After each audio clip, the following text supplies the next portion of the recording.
Halo Pak Suryo.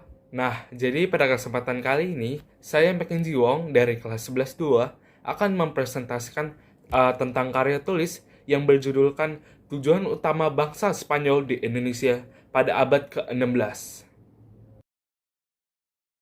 Nah, jadi saya akan menjelaskan yang pertama yaitu latar belakang, lalu ada rumusan masalah, lalu ada tujuan, diikuti oleh manfaat, terus metodologinya apa sih? Dan juga akan ada pembahasan, lalu ada kesimpulan, lalu juga ada yang terakhir saran. Yang pertama, latar belakang. Nah, latar belakang itu gimana sih awal mulanya?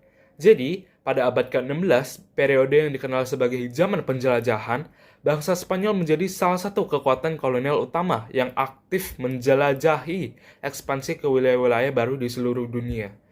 Dipengaruhi oleh dorongan untuk memperluas kekayaan, wilayah, dan pengaruh agamanya, yang dimana Spanyol itu terkenal dengan agama Katoliknya yang sangat luas. Lalu Spanyol melihat wilayah-wilayah jauh seperti Indonesia itu menjadi potensi untuk dikuasai demi kepentingan ekonomi, politik, dan agamanya. Indonesia yang pada saat itu dikenal sebagai Nusantara menjadi salah satu target utama bagi Spanyol pada masa tersebut dan juga oleh bangsa-bangsa Eropa lainnya. Kekayaan alam Indonesia terutama rempah-rempahnya seperti cengkih, pala, dan lada itu sangat menarik perhatian bangsa Eropa lainnya dari zaman dahulu kala. Rempah-rempah ini tidak hanya memiliki nilai ekonomi yang tinggi, tetapi juga menjadi sebuah komoditas yang sangat dicari di pasar Eropa pada waktu itu. Dengan motif utama untuk memperluas kekuasaan dan memperoleh keuntungan ekonomi yang sebesar-besar ya, Spanyol meluncurkan ekspedisi ke Indonesia dengan tujuan untuk mendominasi perdagangan rempah-rempah yang sangat bernilai, mirip seperti VOC.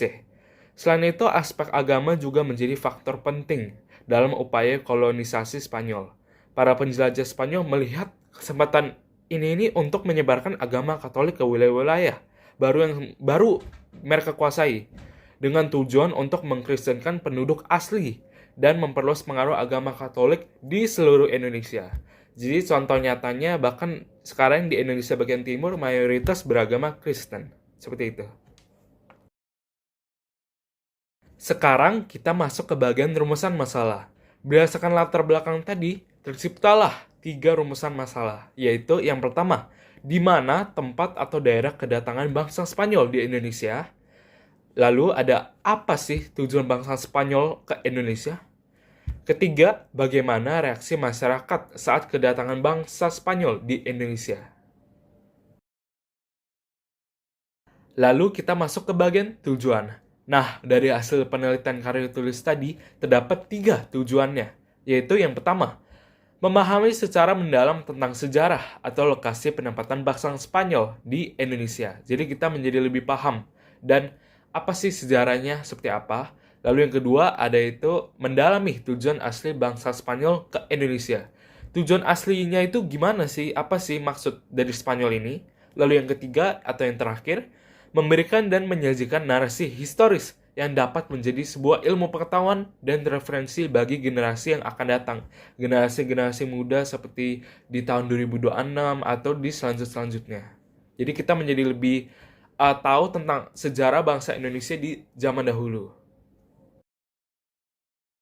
Nah, tidak lupa juga dengan manfaatnya. Jadi, manfaat dari karya tulis ini itu apa sih? Terdapat 3 manfaatnya. Yaitu yang pertama, untuk menambah wawasan dan pengetahuan mengenai sejarah penjajahan di Indonesia, khususnya tentang kedatangan bangsa Spanyol di Indonesia. Lalu yang kedua, untuk menjadi bahan pembelajaran sejarah yang dapat digunakan oleh para pelajar dan mahasiswa. Yang terakhir, yang ketiga, untuk memberikan perspektif baru dalam melihat perjuangan bangsa Indonesia yang tidak hanya terbatas pada peristiwa kemerdekaan Indonesia saja, tetapi juga meliputi sejarah kedatangan bangsa Spanyol di awal. Jadi, metodologi penelitian yang saya ambil adalah studi literatur, di mana informasinya itu dikumpulkan dari berbagai sumber sejarah yang tervalidasi, terpercaya, dan relevan dengan topik penelitiannya. Lalu analisis dilakukan secara kritis dengan mempertimbangkan konteks historis dan perspektif berbagai pihak yang terlibat, termasuk saya sendiri.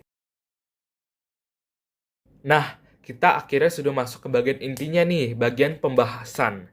Langsung saja, yang pertama itu tempat atau daerah kedatangan Spanyol di Indonesia.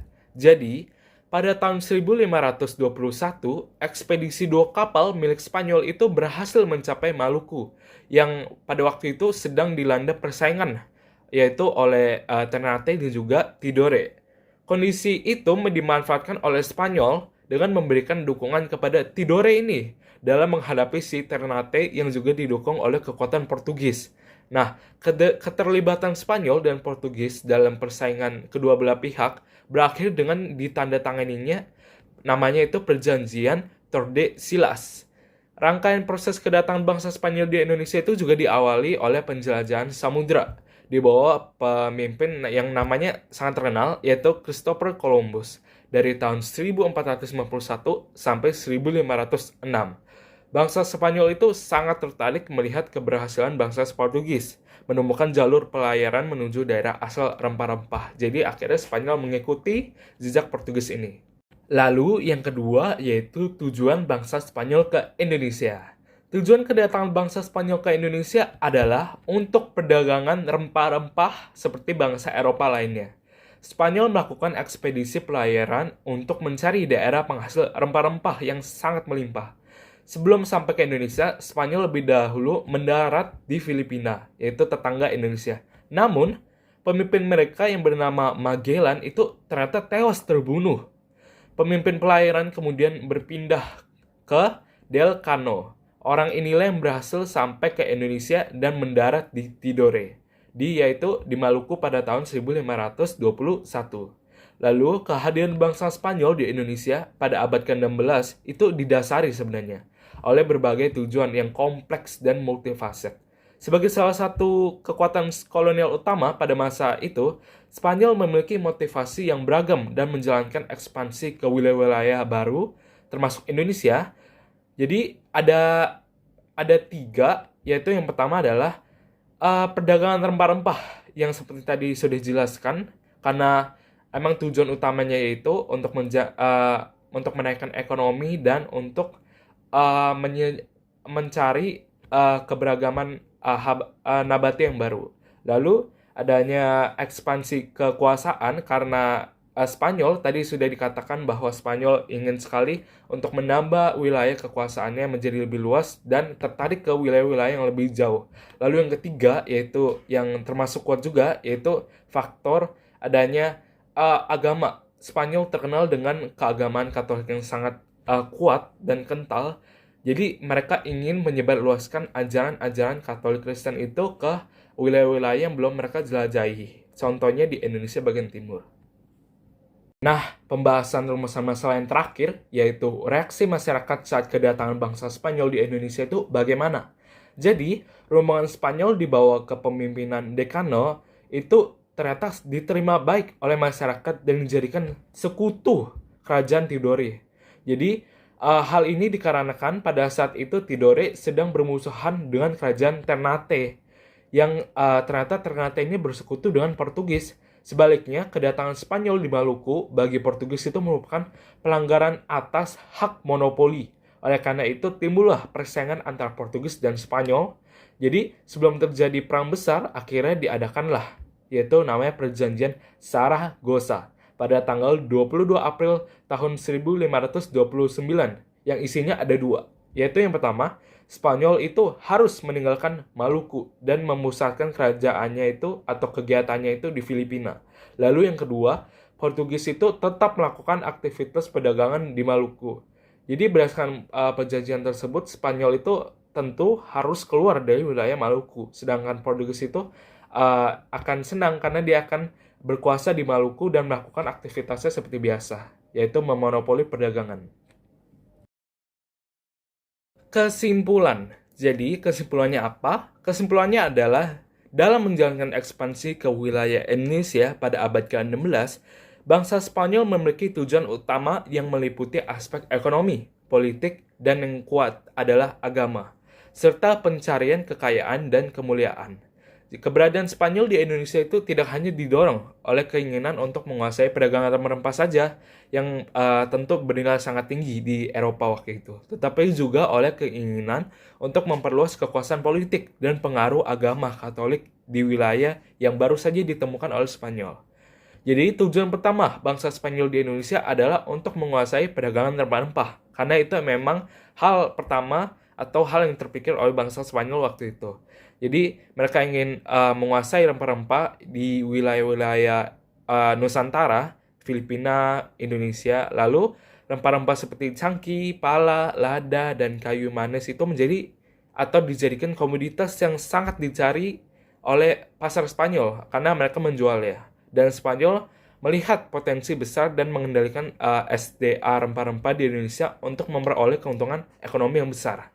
Selain itu, tujuan ekonominya juga kuat nih. Tentu dia tadi karena sudah menyangkut pautkan dengan ekonomi, Spanyol juga memiliki motivasi politik untuk memperluas kekuasaan dan wilayah kolonialnya dengan menguasai Indonesia. Spanyol dapat memperluas pengaruh politiknya dan memperkuat posisinya sebagai kekuatan kolonial utama di dunia. Karena dia juga tidak mau kalah oleh Portugis. Aspek agama juga menjadi faktor penting dalam tujuan Spanyol di Indonesia. Para penjelajah Spanyol melihat kesempatan untuk menyebarkan agama Katolik ke wilayah-wilayah baru yang mereka kuasai. Misi agama ini dianggap sebagai bagian dari tugas moral mereka untuk mengkristenkan penduduk asli dan memperluas pengaruh agama Katolik di seluruh dunia, terutama di Indonesia. Lalu yang terakhir, kehadiran Spanyol di Indonesia itu juga didorong oleh dorongan pencarian kekayaan, kemuliaan, dan para penjelajah dan penjajah Spanyol itu sangat berharap atau memimpikan keberhasilan, kekayaan, dan pengakuan atas eksplorasi bangsa Spanyol di mata Eropa waktu itu. Saran. Jadi, saran yang pertama adalah untuk melakukan penelusuran sejarah yang mendalam tentang periode abad ke-16 ini dan hubungan antara Spanyol dengan Indonesia pada masa tersebut.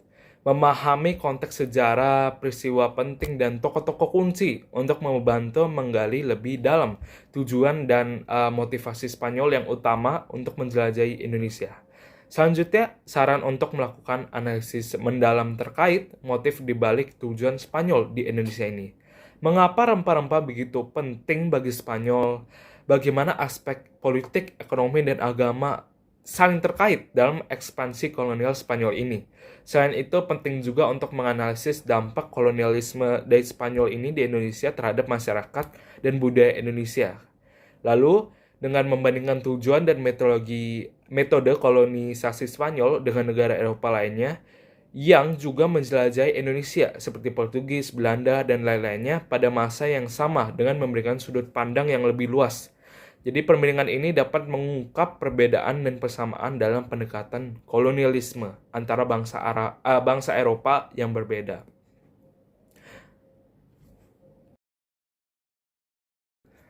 Jadi sekian presentasi sejarah saya. Maaf apabila saya ada penggunaan kata-kata yang kurang tepat dan menyinggung hati Pak Suryo. Terima kasih Bapak sudah menonton.